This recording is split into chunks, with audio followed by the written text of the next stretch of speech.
Друзья, всем привет, меня зовут Данил, это Цитадель Покраса. Вы спросите, зачем ты в руках держишь эту коробку? Ну, я думаю, по названию ролика и по... Всем привет, меня зовут Данил, это Цитадель Покраса. Сегодня вы спросите меня, зачем же я держу в руках эту коробку? Потому что по названию ролика вы, думаю, уже поняли, что видосик будет о том, как транспортировать ваши миниатюры максимально безопасно от точки А в точку Б. Возможно, вы куда-то идете красить в клуб в своем городе по настольным играм, идете красить миниатюры. И как вам доставить все в целости и сохранности? Либо передать кому-то миниатюры, да? То же самое там отправить кому-то художнику, да, чтобы он покрасил ваши миниатюры. Как транспортировать ваши миниатюры максимально безопасно, без потери краски на них, сегодня в ролике. Так, чтобы изготовить нам коробку для транспортировки наших миниатюр, нам нужна коробка. Я взял обычную коробку из-под обуви, это, ну вы понимаете, не реклама, ничего, здесь у них, здесь везде лого, поэтому буду показывать так. Обычная коробка из-под обуви любой фирмы вообще не имеет значения. Размер тоже, ну вот у меня тут две руки, ну, понимаете, ну обычная обувная коробка. Мы ее открываем, и здесь у меня что? Здесь у меня пакеты. Я наложил их для большей безопасности. Насовать сюда можно все что угодно. Давайте все выйдем, чтобы я показал, как это. Для начала на дно из сетки здесь проложен поролон.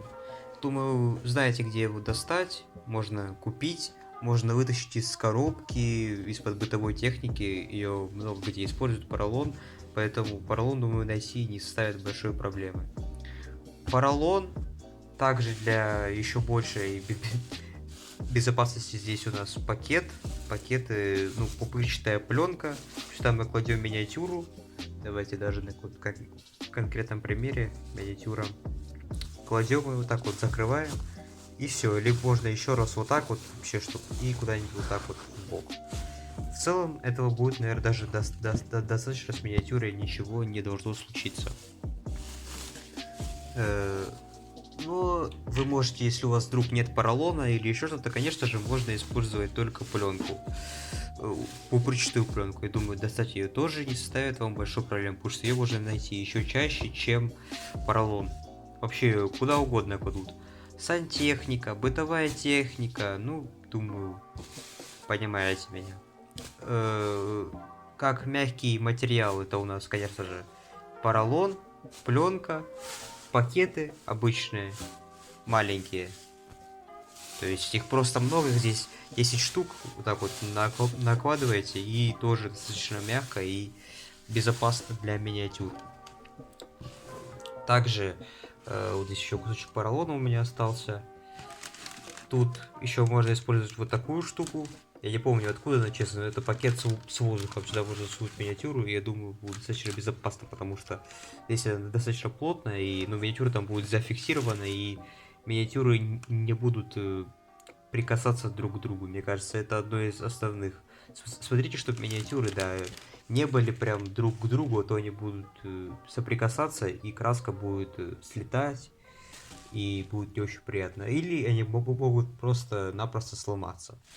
Вот, также здесь еще пупырчатая пленка, пакеты, пупырчатая пленка.